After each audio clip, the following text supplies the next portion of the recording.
우리가 지금까지 살아오면서 사람에게는 두 가지 감사가 있어요. 하나는 잃어버린 감사가 있습니다. 또 하나는 잊고 살아온 감사가 있어요. 잃어버린 감사는 심각합니다. 아주 영원히 상실한 감사로 회복이 불가능합니다. 그래서 이것은 감사 자체가 불가능한 삶이다. 하지만은 잊고 살아온 감사가 있는데 이것은 언제라도 다시 생각할 수 있는 감사이면서 생각이 정리만 된다면 다시 깨닫고 다시 회복할 수 있는 감사이기도 합니다. 자, 우리가 잊고 살아온 감사 오늘이라도 우리가 회복이 될 수 있다고 하면 이 깨달아진 이 감사가 펼쳐가는 이 세계가 있어요. 그리고 이것을 안 사람은 이렇게 노래할 수가 있습니다. 여호와는 나의 목자시니 내가 부족함이 없으리로다. 이것은 지금까지 지내온 모든 시간 속에 하나님께서 해주신 이 엄청난 은혜의 정리이기도 합니다. 두 단어로 정리합니다. 살아계신 하나님 아버지를 목자로 정리하고 그리고 본인은 양으로 정리를 합니다. 그러나 이 역사는 그렇게 짧지 않습니다. 이렇게 노래한 이 사람은 10대 초립동이었습니다. 10대에 이 아버지 이세의 양을 치게 된 것입니다. 몇 마리 되진 않아요. 그런데 양을 치면서 그는 그 양을 지켜가시는 하나님의 손길을 경험했던 그 사람이었습니다. 그런데 양을 키워내면서 하나님이 보호하시는 이 보호는 보통이 아니었습니다. 그가 그 양을 칠 때 경험했을 때 가장 인상적이었던 부분이 있어요. 곰과 사자가 양을 먹기 위해서 달려듭니다. 그런데 무서워 피한 것이 아니라 역시 이 사람 다윗은 다윗답게 대처를 합니다. 맹수와 그냥 싸우는 게 아니에요. 그가 사자와 곰이 달려든다 할지라도 그가 정리된 부분을 성경은 이렇게 기록을 합니다. 사자나 곰이 와서 양떼에서 새끼를 움키면 내가 따라가서 그것을 치고 그 입에서 새끼를 건져내었고 그것이 일어나 나를 해하고자 하면 내가 그 수염을 잡고 쳐 죽였었나이다. 그는 계속해서 주의 종이 사자와 곰도 쳤은즉 사실은 하나님의 군대를 모욕한 이 할례 없는 블레셋 사람이리까 그가 그 짐승의 하나와 같이 되리이다. 또 여호와께서 나를 사자의 발톱과 곰의 발톱에서 건져내셨은즉 나를 이 블레셋 사람의 손에서도 건져내시리이다. 사무엘상 17장 34절로 37절의 이 돌아보는 시간에 하나님의 손길은 엄청난 것입니다. 그의 생애 철학이 되었고 그의 신앙에 정리되는 이러한 시간이기도 합니다. 그는 사자와 곰이 달겨드는 것을 맹수가 달겨드는 정도로 보질 않고 하나님이 지켜주시는 이 양을 감히 네가 어떻게 삼킬 수 있으며 달겨들을 수 있겠느냐. 그는 용감해서 싸운 것이 아니라 절대 이 일이 있을 수 없음을 그 현장에서 경험한 다윗입니다. 아마 웬만한 사람 같았으면 아마 사자나 곰이 먹을 수 있도록 내버려 두었을런지도 모르겠어요. 그러나 그의 현재는 그렇지 않았습니다. 바로 하나님이 허락하신 양이요 하나님이 맡겨주신 양이면서 동시에 아버지 이세의 양이기보다도 아버지 이세를 사랑하시는 그가 살아계신 하나님 아버지께서 사랑하시는 그 양은 하나님의 양이면서 동시에 내게 맡겨주신 일이다. 나를 심부름꾼 삼아주셔서 이 일을 관리하도록 했는데 내가 할 수 있는 그 액션이 뭘까? 곰과 사자가 와서 양떼를 움키면 내가 따라가서 그것을 치고 그 입에서 새끼를 건져내었고 그것이 일어나 나를 치려 하고자 하면 내가 그 수염을 잡고 그것을 쳐 죽였다. 주의 종이라는 표현을 합니다. 이 종은 뭘까요? 주인이 있으니 이 양은 주인의 것이니 종은 종으로서 감히 사자와 곰이 달려들 때 삼킬 수 없는 이 양. 다윗은 이 엄청난 이 경험을 이스라엘이 블레셋이 침공에 들어왔을 때 그 유명한 골리앗이 있습니다. 파죽수세입니다. 백전백패합니다. 그런데 이 엄청난 준비가 어디서 그 적나라하게 드러납니까? 아버지 이새가 형들에게 먹을 것을 가지고 전쟁에 안부 겸 형들에게 주라고 권합니다. 아버지는 매우 궁금했습니다. 양을 치다 말고 아버지의 명령이니까 그대로 순종합니다. 가봤더니 아니나 다를까 이 블레셋 군대의 골리앗 중심으로 이스라엘과 싸우는데 게임이 안 돼요. 사울왕도 벌벌 떨고 있습니다. 이스라엘 군대도 벌벌 떱니다. 상황은 틀리지 않았습니다. 여기서 그는 그를 지켜주신 하나님의 손길을 그대로 주의 종이 사자와 곰을 쳤은즉 곰도 쳤은즉 사시는 하나님의 군대를 모욕한 이 할례 없는 이방인이죠. 할례를 받지 않았으니까요. 블레셋 사람이니까 그가 그 짐승의 하나와 같이 되리이다. 10대의 신앙이 깨끗하게 정리된 다윗. 이 사람 다윗은 사자나 곰이라 할지라도 하나님께서 보살피는 양은 절대로 건드릴 수가 없다. 여기서 그는 목자가 어떤 분이고 양이 어떤 양이며 목자와 양의 관계성 속에서 하나님은 어떤 모습으로 지켜나가시는가 아주 깨끗하게 정리됩니다. 오늘 우리가 하나님의 일을 할 때 많은 트레이닝이 필요한 줄 압니다. 많은 또 훈련, 지식 물론 필요할 수 있겠습니다만은 하나님의 구약의 사람들을 보면 그렇게 복잡하고 어렵고 힘들지 않아요. 우리가 원하는 트레이닝 코스를 통해서 탁월한 지도자가 되는 것은 구약 성경에서 용납지 않아요. 우리가 다니엘 시대에도 보면은 사드락과 메삭과 아벳느고는 10대의 청년들입니다. 그들은 아주 단순합니다. 사시는 하나님 앞에 그 어떤 금신상에도 절할 수 없는 거예요. 아주 단순합니다. 그러면 너희 풀목불 속에 넣겠다.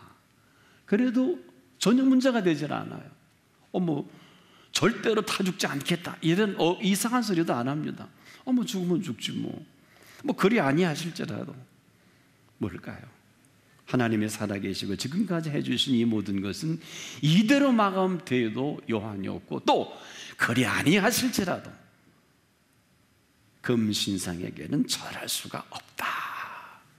이것이 다니엘서를 써내라고 하고 하나님의 뜻을 드러내는 그 유명한 사드락과 메삭과 아벳느고가 됩니다. 오늘도 마찬가지입니다. 우리가 지금까지 하나님 해주신 엄청난 손길을 내가 어떤 모습으로 어떻게 반응하느냐. 우리는 참 상황에 휘둘릴 때가 많아요. 상황 속에 우리는 이제까지 나를 생명을 지켜주시고 복 주신 그분을 너무 쉽게 잊어버립니다. 지금까지 우리에게 해주신 손길만 우리가 잃어버리지만 않는다면, 혹시 잊고 살아왔다면 오늘의 회복의 시간입니다. 그러나 잃어버리면 찾을 수가 없어요. 불가능합니다. 그래서 오늘도 신앙의 두 선상은 잃어버린 사람들이 살아가는 아우성이 있어요. 잊고 살아가는 사람들이 몸부림이 있습니다. 잊고 살아온 것이 생각만 분명히 난다고 하면 아마 다윗처럼 블레셋 군대와 골리앗 앞에 선다 할지라도 지금도 우리에게 크고 작은 엄청난 상상도 하지 못할 일들이 얼마나 많이 전개됩니까? 그러나 우리가 꼭 잊어서는 안 될 것이 있습니다. 한번 따라해 보십시다. 살아계신 하나님, 살아계신 하나님 아버지. 하나님 오늘도 살아계신 하나님 아버지십니다. 여기서부터 우리가 다시 정리하고 살아가야 할 시간입니다. 다윗이 사는 세계는 그리 복잡하지 않아요. 그가 블레셋 그리고 골리앗이 이끄는 이 엄청난 파워 앞에서 사울 왕도 떨고 이스라엘 군대도 힘을 쓰지 못합니다. 그 현장에서 그 상황을 어떻게 정리합니까? 상황은 상황이잖아요. 문제는 하나 살아계신 하나님의 축이 어디에 가 있느냐. 올 한 해는 이 축이 어디에 있었습니까? 혹시 성전에 목회자에게만, 내 아는 분에게만, 사장님에게만, 내가 하는 일에게만, 내가 만나지는 사람들에게? 오늘 우리가 잊고 살아온 것은 그 축은 누가 뭐라고 해도 우리 자신입니다. 내 속에 축을 세우신 분을 잊고 살아온 것입니다. 이 축만 분명하다고 하면 하나님은 이 축을 통해서 얼마든지 상황은 상황이요 상황 속에 또 하나의 상황을 만들어 가시는 살아계신 하나님이십니다. 우리가 아는 시편 23편은 많은 문학을 하는 분들, 예술하는 분들에게 많이 재해석을 하는 말씀이기도 합니다. 하지만 죄송하지만 이 말씀은 재해석할 필요가 없어요. 다윗의 단순한 이 위대한 신앙의 고백은 오늘도 우리가 잊고 살아온 고백이 아닐까. 신앙은 뭐 엄청난 걸 요구하는 것이 아닙니다. 그가 살아온 세계가 있고요, 그가 믿고 살아가는 세계가 있으면서 그를 그대에게 함께하는 근거가 어디 있느냐. 이 근거가 너무도 분명하니까 곰이라 해도 사자라 해도 이것은 결코 우리가 두려워할 대상이나 그것으로 인해서 하나님의 양들이 먹히고 입히고 손해를 보고 그것에 끌려다니는 이런 성질의 것이 아닙니다. 지금도 세상은 만만치가 않아요. 그래서 예수님께서도 오늘 우리에게 그렇게 말씀을 하십니다. 너희가 세상에서는 환난을 당하나 담대하라. 내가 세상을 이겼노라. 담대함이 큰 상을 얻느니라. 주여, 오늘도 우리 속에 잊고 살아온 가장 소중한 것 중에 소중함입니다. 잊고 살아가니까 겁나는 거예요. 상황이 휘둘려 버립니다. 여러분, 사자가 달려올 때 곰이 달려 얼마나 겁납니까? 그러나 상황을 깨끗하게 정리합니다. 왜? 이 상황은 하나님께서 함께 하시는 상황이다. 이걸 정리 안 되면 머리 쓰기 시작해요. 머리 쓰면 간단합니다. 여러분, 사자에게 먹힐 이유가 뭐가 있어요? 곰에게 양 한 마리 지키다가 먹힐 이런 어리석은 사람이 어디 있어요? 이렇게 됩니다. 머리를 쓰고 계산하고 그리고 상황을 봅니다. 틀리진 않아요. 저와 여러분의 상황은, 살아가는 상황이 누구들에게 이의를 제기할 수 있겠습니까? 돈 있어야 살아요? 사람의 흐름 속에 또한 건강과 시간과 우리의 지식과 이 모든 것들이 얼마나 필요합니까? 이걸 절대 거부하면 안 됩니다. 하지만 이 모든 것들이 나를 위해서 있는 것이고 내가 필요한 것인데 휘둘려 버린다면, 학벌이 좀 부족해서, 내가 좀 뭔가 부족해서, 물질도 건강도 우린 전부 부족한 것뿐이에요. 이 한 해가 어때요? 그러다 보니까 잃어버린 것만 산더미처럼 쌓여있어요. 잃어버린 문제만. 잊고 살아온 건 뭔가? 우리가 잊고 살아온 것은 그 가운데 여전히 하나님은 살아계신 하나님이십니다. 다윗은 사자와 곰이 달겨들 때 얼마나 마음이 두근두근 됐을까요? 저거 어떻게 하지? 그런데 여러분, 사자와 곰이 달겨들어 먹으면 일순간에 끝나는 것입니다. 그러나 그 마음 한가운데 이 양들은 하나님의 양이고 이 양들은 너희 밥으로 준비한 양이 아니다, 이렇게 정리하면 그 다음 답은 쉬운 것입니다. 우리가 올해 상황도 그래요. 우리가 보는 대로 인생은 펼쳐질 수밖에 없어요. 우리가 시편 23편을 볼 때 지극히 조심해야 될 것은 누가 뭐래도 다윗에게 비춰진 하나님은 목자 되신 하나님 아버지십니다. 그리고 다윗은 누가 뭐래 그래도 그 목자 아래는 양입니다. 양에게 있어서는 목자가 있어요. 어떤 7일가요? 지팡이와 막대기로 절대 사자가 입질하지 못하게 합니다. 이것을 다윗이 경험한 거예요.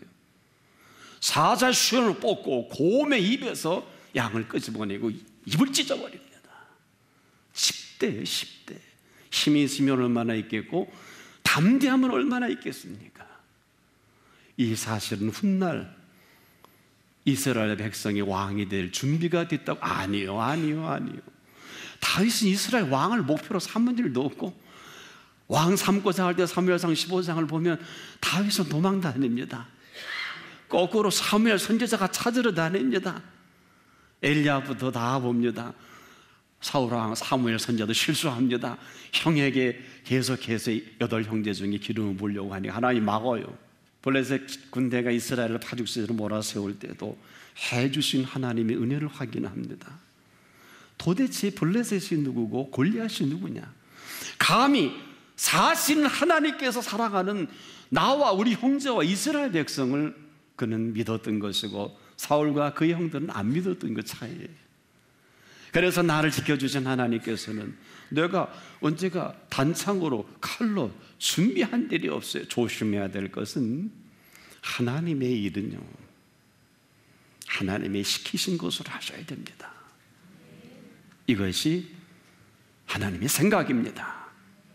우리의 생각은 훈련을 해야 돼요. 많은 군대 32,000명 정도의 교인이 있고 32,000명의 군대가 있으면 기도원은 위로를 받을런지 모르지만 두려워 떠는 자 다 보내라, 2만 명이 돌아갑니다. 12,000명도 많잖아요. 교인 12,000명 있으면 뭐 하나 뻑적지거나 할 수 있잖아요. 시내가에 데려가거라. 갔어요. 목이 마르게 해서 물을 먹게 해보거라. 머리를 대고 핥아먹는 사람 곤란해라. 예. 무릎을 꿇고도 핥아먹는 자 곤란해라. 또 곤란했어요. 그리고 무릎을 꿇고 전후좌우를 살펴보면서 손으로 떠먹는 사람이 몇 명이나 되더나? 300명밖에 안 되는 거예요. 나머지는 다 돌려보내라. 이것이 사사시대의 키워드요, 오늘 이 시대를 살아가는 한 모습이기도 합니다. 여러분 뭐 그랬다고요? 좋다고 이때라 집에 가놀아라. 죄를 정죄하진 않았어요. 일꾼은 아무나 일꾼 되는 게 아니에요. 심부름이라고 하잖아요. 도구는 기억하세요. 쓰기 편해야 도구입니다. 아무리 위대한 도구라도 쓰기 불편하면 쓸 수 없어요. 넬슨 만델라는 전 세계인들이 흠모하는 사람이에요. 그 생에 많은 어록을 통해서, 그의 자서전을 통해서 좋은 교훈이 많은데 우리가 한 가지 포인트를 놓치면 안 되는 것이, 그가 27년 동안 감옥에 있었을 때의 생활입니다. 많은 사람들이 이걸 얘기하지 않고 다른 얘기하는 것은 안타까워요. 여러분 27년 동안 독방에 지낸다고 가정을 해보세요. 어떻게 지낼 것 같아요? 그러나 27년을 건재하게 지냈던 그는 27년의 감옥 생활을 하루같이 27년을 지냈다고 해요. 아침에 일어나서 감사하고, 그는 언제 어떻게 될는지 모르지만 마당에 나와서 채소를 심었습니다. 그리고 돌봤습니다. 그리고 삶 전체가 그가 허락하는 공간 안에서 요만큼도 하나님 앞에 불평하지 않습니다. 하나님, 오늘도 허락하심을 감사합니다. 그리고 그가 심어놓은 채소를 뽑아다가 그는 보람을 느끼고 삶의 생명력을 거기서 발견합니다. 뭐 잘 자라든 안 자라든 게 중요한 게 아니에요. 이렇게 생명을 틔우듯이 이 생명도 하나님 손에 있습니다. 넬슨 만델라의 그의 모든 평생 중에 잊지 말아야 할 것은 27년 동안 그의 생명을 틔운 감옥의 시간을 우리가 개최하지 못하면 다 놓치는 거예요. 그러나 고마운 것은 하나님은 지금도 살아계신 하나님이시라는, 생명을 치워내신 하나님이십니다. 오늘도 하나님은 살아계신 하나님이십니다. 그는 잊고 살아온 시간들을 이렇게 정리합니다. 여호와는 나의 목자시니 내가 부족함이 없으리로다. 이 얘기는 양과 목자와 양의 관계성 속에서 친히 목동 시절에 지팡이와 막대기를 짊어지고 양 지켜보니까 사자나 곰이 와도 절대로 허용치 않았던 이 마음은 다윗의 용맹이 아니라 하나님이 주신 마음이었습니다. 어떻게 보면 그 마음을 그대로 펼쳐 보일 때가 블레셋 군대가 침공한, 그리고 골리앗 앞에 섰던 그였습니다. 그는 단창이나 칼이 있는 게 아니에요. 허든 대로 합니다. 멀리 떨어져 있으니까 뛰어갈 필요도 없어요. 물매를 돌립니다. 늘 그래왔던 대로 이 사실을 모르는 골리앗은 하하하 웃다 그냥 그대로 끝나랍니다. 어때요? 그 당시만 해도 적군과 싸우는 거 장수의 싸움이었어요. 장수만 쓰러지면 그 전쟁은 피 흘리지 않고 이기는 거예요. 뭘까요? 오늘도 우리는 너무 그렇게 신앙을 트레이닝 코스하고 복잡하고 그렇게 할 필요 없어요. 살아계신 하나님이 오늘 여러분에게 누구십니까? 그분이 나에게 도대체 어떤 분이신가 묻고 오늘 답을 하는 시간 되기를 바랍니다. 그분이 어떤 분이에요? 살아계신 하나님이셔야 합니다. 우리 너무 이 단어가 신학적이고 철학적이라 어려워요. 다윗은 10대 정리합니다. 살아계신 하나님은 내가 양을 지킴으로 나는 여전히 양이면서 하나님은 살아계신 목자다. 어렵지 않습니다. 목자는 생명을 걸고 양을 지킵니다. 지나간 세월을 보니까 너무너무 잊어버린 것들이 많으면 생각나지는 것은 여호와는 나의 목자시니 내가 부족함이 없도록 체험을 받았다. 내용은 그런 거예요. 그가 나를 푸른 초장에 누이시며 쉴만한 물가로 끊임없이 인도해 주신 거예요. 거기서 내 영혼을 소생시키죠. 그런데 위대한 선을 합니다. 자기 이름 때문에 나를 의의 길로, 이것은 신구약 전체 주제이기도 합니다. 이것은 창세기 15장 6절에 아브라함이 하나님을 믿으니 이를 그의 의로 여겨주시고, 이것이 바울 신학을 정리하고 바울이 로마서를 정리하고 갈라디아서를 정리하니 신구약 전체에 하나님의 의에 대해서 다윗이 인정하는 것은 너무도 위대한 righteousness라는 이 단어는 여기만 쓸 수 있는, 하나님이 우리를 의롭게 여겨주심입니다.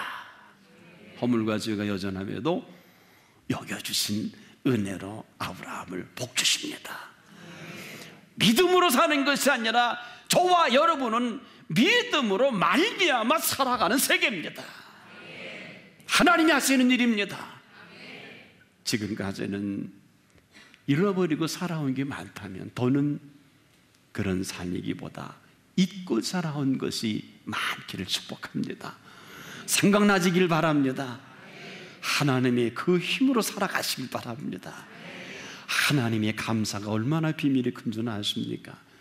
여러분, 양귀비에서 우리가 몰핀을 뽑아내잖아요.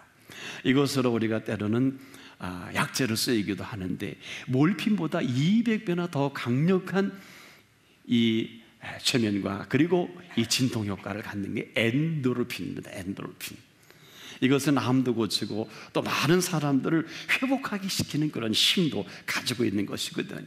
그런데 이 엔돌핀보다 더한 강력한 탁월한 치료제이면서 이 호르몬이 있는데, 이것은 나에돌핀이라고. 이 엔돌핀에 무려 4,000배 효과가 있어요. 이것이 우리 몸에서 생성되는 사람이 어떤 사람입니까? 여러분, 엔돌핀만 해도 암을 치료하지만 만약에 여기에 4,000배나 강한 호르몬이 우리 속에 나온다 그러면 이 사람의 건강은 유전인자가 어떻든 간에 하나님이 책임을 지시겠죠. 그 도대체 이 다이돌핀이 어떨 때 생성이 되느냐?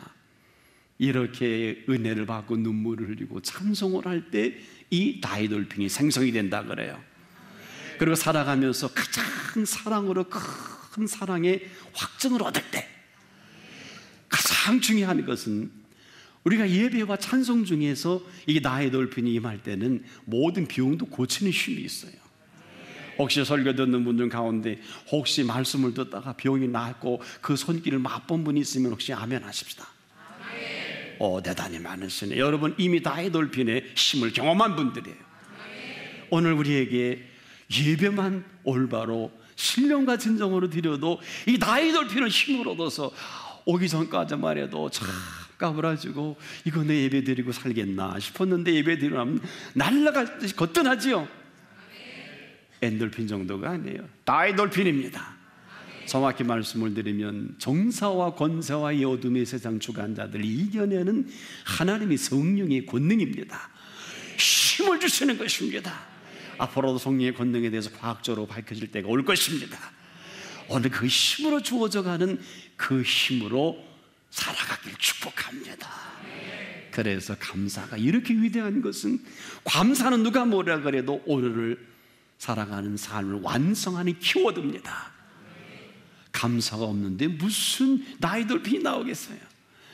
은혜와 말씀으로 내가 감동을 받고 내가 그 은총의 힘을 입을 때 나는 감사하고 눈물 흘리고 감격하고 감동하지만 하나님은 다이돌핀이라도 그보다 더한 것이라도 허락하셔서 한참 찬양을 부르다 보니까 말씀에 은혜 받다 보니까 가난 말기도 고친 분이 간증을 저한테 해주시더라고요. 할렐루야, 할렐루야. 하나님의 살아 역사하심이 이후로 여러분 생애를 주도하기를 주의 이름으로 축복합니다.